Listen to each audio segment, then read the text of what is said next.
Volunteer వ్యవస్థ దాదాపు 5 ఏళ్లుగా ప్రజలకి ఎంత కీలకంగా మారిందో ఇప్పుడు ఎన్నికల సమయానికి అదే వాలంటీర్లు పార్టీలకు కూడా చాలా కీలకమైపోయారు.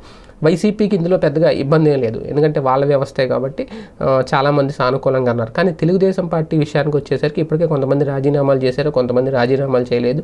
అయితే ఒక పక్క వైసీపీకి సంబంధించిన నేతలు కూడా వాలంటీర్లు రాజీనామాలు చేయమని చెప్తున్నారు. తెలుగుదేశం పార్టీ నాయకులు కూడా చాలామంది మీరు రాజీనామాలు చేసేయండి, చేసేస్తే మళ్ళీ మన ప్రభుత్వం వస్తుంది, టీడీపీ ప్రభుత్వం వస్తే మళ్ళీ మీకు కొత్తగా అవకాశాలు ఇస్తాం, మేము వస్తే 10,000 ఇస్తామని చెప్తున్నారు.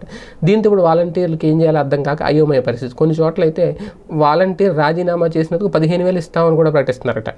నువ్వు రాజీనామా చేసేస్తే 15,000 ఇస్తామని. మరి వాళ్ళు వైసీపీ వాళ్ళ టీడీపీ వాళ్ళనే తెలియాలి. కాకపోతే వాళ్ళకైతే ఫోన్లు వస్తున్నాయంటే అడుగుతున్నారట, నువ్వు ఇంకా రాజీనామా చేయలేదు, రిజైన్ చేసేస్తే మళ్ళీ నీ జాబ్ నీకు వస్తుంది అని వైసీపీ వాళ్ళు చెప్తున్నారట. లేదు, నువ్వు అధికారంలోకి ఉంటే నువ్వు రిజైన్ చేయకపోతే నిన్ను తీసేస్తా, మా వాళ్ళని పెట్టుకుంటావు అని చెప్పి టీడీపీ నుంచి ఫోన్లు వస్తాయి. ఏదైనా సరే అంటే ఇప్పుడు వాలంటీర్లను పావులుగా వాడుకుంటున్నారు, మధ్యలో వాలంటీర్లను బుక్ చేసేస్తారు.